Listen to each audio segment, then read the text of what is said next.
Coaching centre में आप सबका स्वागत है। देखो परसेंटेज का अगर जो मैं टॉपिक लाया हूँ उसमें ये आपका चौथा पांचवा भाग आया है। देखो किस टाइप के क्वेश्चन बनते रहते हैं।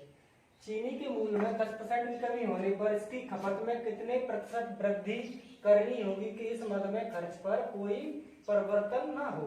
ठीक है, चीनी के मूल्य में 10% की कमी कर रहा है। देखो परसेंटेज में क्या होता है, हमेशा 100 पे, मैं वही एक ही बात बोलता हूँ, 100 पे काउंट किया जाता है। देखो अगर 10% की कमी कर रहा होगा तो 100 से तो कर रहा होगा, 100 से 10% की कमी कर रहा होगा, 10% की कमी कर रहा होगा। 100 से क्या हो रहा है, 10% की कमी हो रही होगी, तो कितना कर रहा है वो, यहाँ 90 कर रहा होगा। लेकिन 90 किस पे कर रहा है वो, 90 का 10% कमी कर रहा है 100 पे। तो देखो 10% की कमी कर रहा है तो 100 में से तो कर रहा होगा वो। अगर 100 में से 90 कर रहा है तो देखो कितनी मतलब है, कितने प्रतिशत वृद्धि करनी होगी कि इस मद में खर्च पर कोई परिवर्तन ना हो। तो कितनी वृद्धि, तो 10% पर कितनी हो रही है, 10 पे हो रही है 90 की। 10% की कमी हो रही है, 100 से 90 पे पहुंच जाएगा। और परसेंट के लिए मैं 100 का गुणा करूंगा इसमें। ठीक है, अब देखो 0 से 0, यहाँ से कितना बचेगा, 100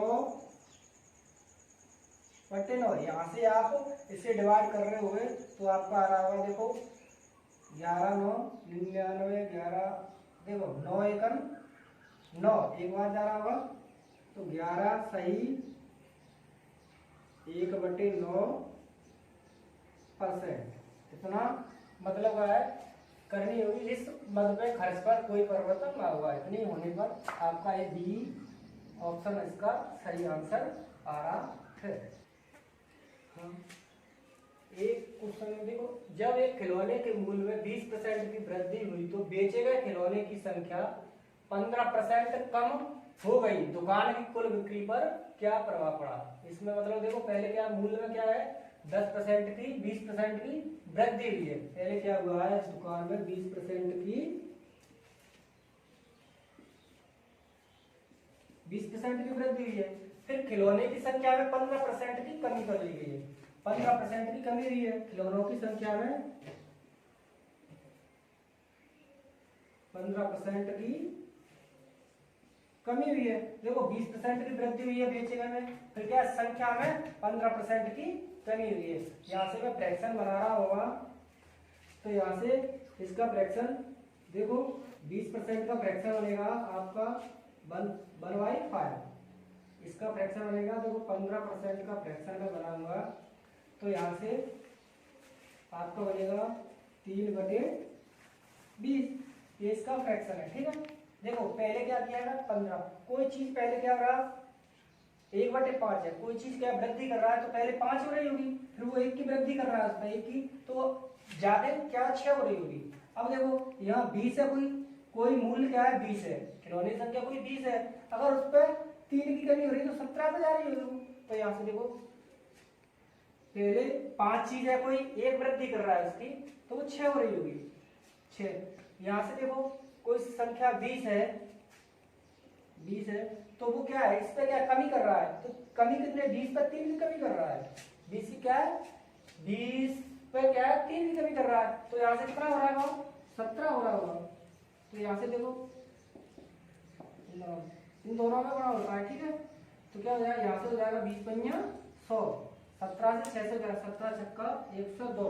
यहाँ देखो पहले क्या थी 5 थी 6 थी, अगर 20 है वो 17 है, तो यहाँ 100 की कोई चीज है वो क्या है 2 की, इस पर क्या है वृद्धि हो रही है, 102 हो रहा है, 100 से क्या 102 हो रहा है, तो वृद्धि कितनी की हो रही है 2 की हो रही है। तो यहाँ से क्या हो जाएगा, देखो कितना अंतर आ रहा है 2 आ रहा है, 2 का डिफरेंस आ रहा है। तो यहाँ से देखिए 2 का किस पे 100 पे वृद्धि हो रही है, परसेंट के लिए 100 से मैं गुणा करूंगा। ठीक है, 100 से 100 कैंसिल हो गए, 2% ही क्या है प्लस में आ रहा है, तो 2 की क्या हो रही है वृद्धि हो रही है, 2% की वृद्धि हो रही है इसमें, तो 2% की वृद्धि हो रही है, तो 2% की वृद्धि, ये ऑप्शन आपका सही है। अगर हाँ ये क्वेश्चन देखो, किसी सिनेमा में 10% की कमी करने के बाद दर्शकों की संख्या 20% की वृद्धि हो जाती है। क्या कर रहा है 10% की कमी करने के बाद टिकट में क्या करता है वो, सिनेमा हॉल के टिकटों में क्या करता है 10% की कमी करने पर दशकों की संख्या में 20% की वृद्धि हो जाती है, तो बताइए सिनेमा हॉल की आय दर में क्या प्रभाव पड़ेगा, उसकी मतलब क्या है, जो इनकम है क्या, उस पर क्या प्रभाव पड़ेगा, सिनेमा हॉल की में जो उसकी दर है, आय दर है, उस पर क्या प्रभाव पड़ेगा। देखो क्या कर रहा है, पहले क्या कर रहा है, सिनेमा हॉल में 10% की कमी कर रहा है, पहले 10% की कमी, 10% की क्या कर रहा है, कमी कर रहा है। फिर क्या कर रहा है, दर्शकों की 10% की कमी करने के बाद दर्शकों की संख्या में क्या होता है, 20% की वृद्धि हो जाती है। यहाँ 20% की, दर्शकों की संख्या में 20% की वृद्धि हो जाती है, वृद्धि हो जाती है। तो इसका मैं फ्रैक्शन बना रहा हूं, देखो 10 का कितना हो जाएगा, 1/10, सबको पता है 1/10 हो जाएगा। इसका कितना हो जाएगा, 1/5, 20% का कितना हो जाएगा, 1/5, इसका होगा 1/10, 1/5, ये इसका फ्रैक्शन हो गया। तो देखो पहले क्या कर रहा है, वो कमी कर रहा है, तो 10 पे क्या कर रहा है, पूरा टोटल क्या रहा है, 10 हो रहा है, 10 पे वो 1 की कमी कर रहा है, कमी कर रहा है, तो क्या हो रहा है, वहां से 9 हो रहा होगा, 10 से कोई संख्या 9 हो रही होगी, ठीक है। अब वो क्या कर रहा है, 10% की, दर्शकों में क्या होता है, 10% की वृद्धि हो जाती है, तो 5 हो रहे हो दर्शक, पहले पहले क्या होते, पहले जो वृद्धि नहीं की, मतलब कमी नहीं की, तो 5 आते थे। अब मतलब क्या है, अब क्या है, अब वृद्धि हो गई है, तो क्या है, अब 6 हुए हैं, जो वृद्धि कितने में, कमी करने के बाद वृद्धि हो गई है, तो 6 हो रहे होंगे। यहाँ से देखो, यहाँ से कितना हो रहा है, 50, यहाँ से 9 छक्का 54 हो रहा है। देखो यहाँ से वृद्धि कितने की हो रही है, 4, देखो यहाँ से 4 की वृद्धि हो रही है ना, यहाँ से क्या हो रही है, 4 की वृद्धि हो रही है, 50 में क्या हो रही है, 4 की वृद्धि हो रही है।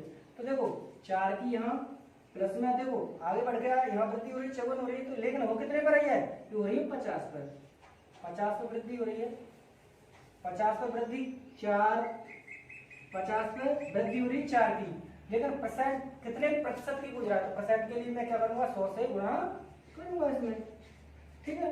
अब 50 से यहाँ से आप डिवाइड कर रहे हो, तो यहाँ से 2 आ रहा होगा, और यहाँ से 4 से 2 से गुणा होगा, तो आपका होगा 8% की वृद्धि हो जाएगी। तो बी ऑप्शन आपका सही है। देखो ये क्वेश्चन है, एक संख्या 20% की वृद्धि से प्राप्त परिणाम तथा उसी संख्या में 25% कमी से प्राप्त परिणाम का अंतर 36 है, तो संख्या ज्ञात करो, ठीक है। संख्या को पूछ रहा है, संख्या कौन सी है, तो देखो 20% की वो वृद्धि कर रहा है, तो 20% की वृद्धि कब कर रहा होगा, 100 पे कर रहा होगा, 100 पे क्या कर रहा होगा, 20% की वृद्धि, तो कितना होगा, 100 पे 20% कर रहा होगा, तो 120 हो रहा होगा। और क्या 100 के बेस पे हमेशा क्या होता है, कमी या वृद्धि हमेशा 100 के बेस पे की जाती है, तो जब 25% की कमी कर रहा होगा, 100 25% की कमी, तो यहां से कितना, 100 पे 25% की कमी कर रहा होगा, तो कितना होगा, 75 हो रहा होगा, 75 होगा। हमेशा क्या 100 के बेस पे कमी या वृद्धि की जाती है, तो इन दोनों को देखो 100 की वृद्धि यहाँ की है, तो यहाँ से देखो इनका डिफरेंस कितना आ रहा है, इनका अंतर आएगा यहाँ से 45, इनका अंतर 45 आ रहा है, तो ये 45 किसके अंतर के बराबर, जो अंतर ये है तो ये 36 के बराबर है। यहाँ अंतर कितना दे रहा है, अंतर दे रहा है 36, तो ये 36 देखो अंतर से अंतर का भाग दे दो, अंतर से अंतर का भाग दे दो, और परसेंट के लिए हमेशा क्या करते हैं, 100 का गुणा करते हैं, तो 36 45, ठीक है। यहां से मैं इसे काट रहे हो आप 9 से काट सकते हैं, 5 बार जाएगा, 9 से 4 बार जाएगा, यहां से देखो 9 से 5 से काटने से 5 से 20 बार, इससे आप गुणा कर रहे हो, तो यहाँ होगा आपका 80, तो क्या हुआ, इनका मतलब संख्या कौन सी है, वो संख्या 80 हो रही है, ठीक है।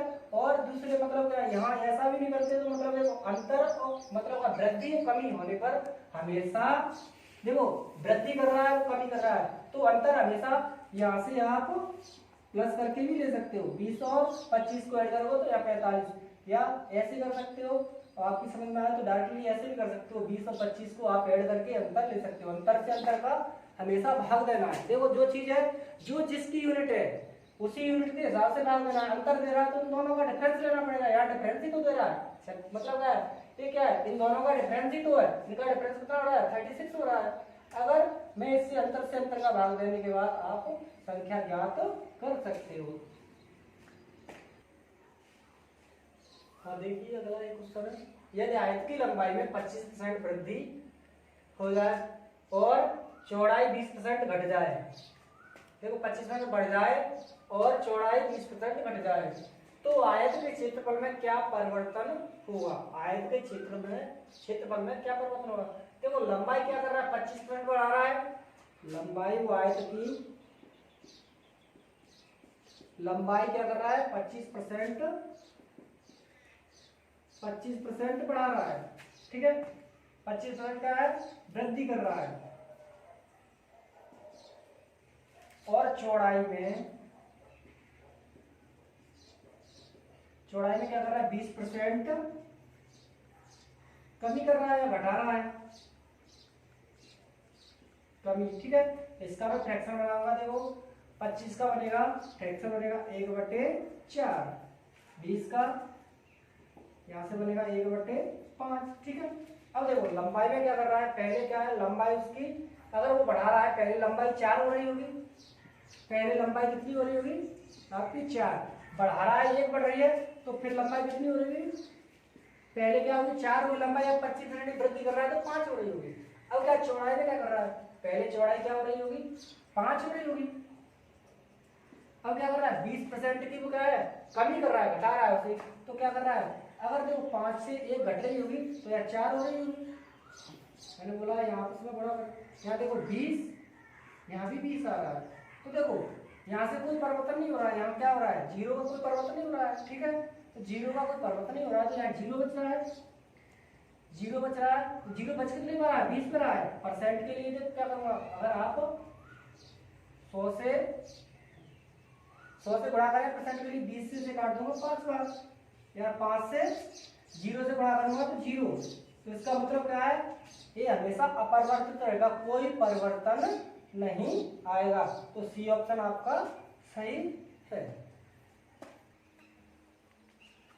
हाँ, एक समांतर चतुर्भुज की ऊंचाई 15% से तथा उसके आधार से 20% बढ़ा दिया जाता है तो उसका क्षेत्रफल कितना प्रतिशत बढ़ जाएगा। देखो समांतर चतुर्भुज की ऊंचाई को क्या कर रहा है 15% बढ़ा रहा है, 15% से क्या कर रहा है 20%, आधार से उसके 20% बढ़ा रहा है। देखो पहले 15% बढ़ाया होगा तो उसने आधार से 20% को बढ़ाया है। ठीक है, बढ़ा दिया जाता है, तो देखो 15% बढ़ा रहा होगा, यहाँ 15% बढ़ रहा है, वहां 20% बढ़ रहा है, ये क्या है बढ़ रहा है। ठीक है,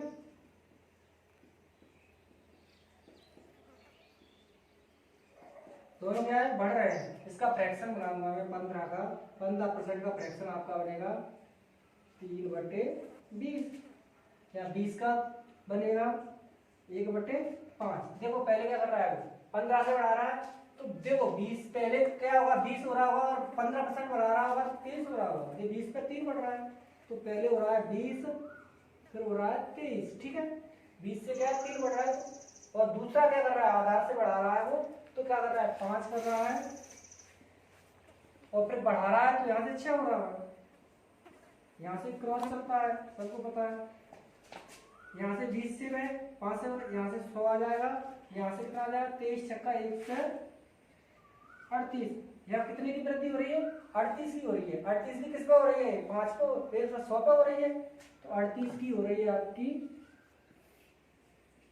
100 पे। अब परसेंट के लिए देखो, परसेंट के लिए मैं 100 का गुणा करूंगा। ठीक है, 100 से 100 कैंसिल, यहाँ से 38 इतनी, मतलब क्या के आधार से उसके क्षेत्रफल पर क्या 38% का मतलब 38% बढ़ जाएगा, उसका क्षेत्रफल कितना बढ़ जाएगा 38%। तो ये ऑप्शन आपका सही हो जाएगा। हाँ, यदि एक गोलक की त्रिज्या में 20% की वृद्धि की जाए तो उसके आयतन में कितने प्रतिशत की वृद्धि हो जाएगी। देखो एक गोलक की त्रिज्या में क्या कर रहा है 20% की वृद्धि कर रहा है। ठीक है, तो उसके आयतन के परिवर्तन पूछ रहा है, उसके आयतन में क्या परिवर्तन रहेगा। देखो त्रिज्या में क्या कर रहा है 20% की, तो त्रिज्या में क्या कर रहा है, त्रिज्या में कर रहा है 20% की, 20% की वृद्धि कर रहा है। त्रिज्या में क्या कर रहा है 20% की, तो उसके आयतन में क्या परिवर्तन, यहाँ से देखो त्रिज्या 20% की वृद्धि कर रहा है तो 20% का फ्रैक्शन बनाऊंगा मैं, तो क्या हो रहा होगा 1/5 1/5 हो रहा होगा, इसका एक फ्रैक्शन हो रहा।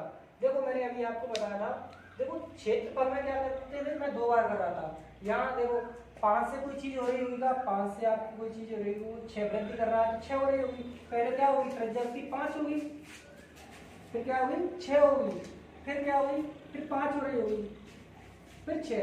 देखो क्षेत्रफल में मैं क्या कर रहा था, 2 बार ही प्रोसेसिंग 2 बार कर रहा था। क्यों, क्षेत्रफल हमेशा स्क्वायर में वर्ग में आता है, वर्ग में आता है स्क्वायर में। यहाँ आयतन पूछ रहा है, तो आयतन क्या होता है हमेशा क्यू में आता है, तो क्यू में आता है तो मुझे इसका क्यू करना पड़ेगा। वहां 2 बार कर रहा था, स्क्वायर कर रहा था, यहाँ क्यू करना पड़ेगा। देखो 5 हो रहा है, फिर 6 हो रही होगी उसकी, देखो पहले 5 फिर 6 फिर 5 6 ऐसे होगा। यहाँ से वही प्रोसेसिंग वहीं से वहां से तीनों का इनका मल्टीप्लाई हो जाएगा। यहाँ से कितना हो रहा है 125, यहाँ से देखो कितना हो रहा है 2 से 16 हो रहा होगा। तो देखो यहाँ से कितने की वृद्धि हो रही है, यहाँ से 125 में 216 से कितने की वृद्धि हो रही है। देखो बढ़ के कितना परिवर्तन आ रहा है, यहाँ से आ रहा है। देखो इन दोनों का मैं डिफरेंस करूंगा तो 91 का डिफरेंस आ रहा है। लेकिन 91 का डिफरेंस आ किस पर आ रहा है, 125 में तो पहले वाले पे तो आ रहा है, पहले वाले पे तो आ रहा है। तो यहाँ से 91 कितने में है 125 है। अगर परसेंटेज में चेंज करूंगा तो मैं 100 का इसमें गुणा करूंगा। देखो हाँ, आप यहाँ से इसे डिवाइड करोगे 25 से 5 बार, 25 से 4 बार, ठीक है 25 से 4 बार। इसका गुणा करें 4 से, 4 1 4, 4 9 36, कितना हो रहा 364, नीचे 5 है। देखो अगर किसी संख्या 5 का भाग देते हैं, हमेशा 5 का भाग देते हैं तो उस संख्या को ऊपर वाली संख्या को डबल करो, डबल मतलब 2 से गुणा करो। डबल करने के बाद एक पॉइंट के बाद आप अंक लगा सकते हैं, ठीक है। तो इसको मैं डबल करूंगा, यहाँ से डायरेक्टली आप भाग देने की अपेक्षा भाग दे सकते हो, नहीं ऐसे थोड़ा फास्ट कर सकते हो। इसको डबल करूंगा, यहाँ से कितना आ जाएगा 2 को 4 को डबल करूंगा, यहाँ से 8 आ जाएगा। इसको यहाँ से 2 से गुणा करूंगा, इसका कितना आ जाएगा 2 6 12, 12 का 2 आ जाएगा, एक कैरी बची गई, द्वितीय 6 एक मतलब का एक कैरी बची है तो 7 हो जाएगा, ठीक है डबल हो गया। अब यहाँ पॉइंट लगा दो, ठीक है। तो आपके आयतन में इतनी वृद्धि हो रही होगी, तो आपका आंसर डी ऑप्शन सही होगा। आप देखो वीडियो आपको अच्छा लगे तो आप हमें कमेंट करो और लाइक करो और साथ ही साथ शेयर करो और सब्सक्राइब भी, जो नए हैं वो सब्सक्राइब करते रहो इसे। तो आपका हमारे वीडियो का जो भी अच्छा वीडियो बनेगा आपको नोटिफिकेशन मिलता रहेगा। और परसेंटेज के क्वेश्चन जो पूछे जाते हैं, क्वेश्चन इसी टाइप के जो एग्जाम में क्वेश्चन पूछे जाते हैं उसी टाइप के मैं क्वेश्चन कराता रहूँगा, आपका क्लियर करता रहूँगा साथ ही साथ। और देखते रहना, और देखो देखने के बाद फिर आप क्वेश्चन बनाना। क्या बच्चों आप क्वेश्चन बनाओगे तो अच्छे से अच्छे आपको क्लियर होता रहेगा।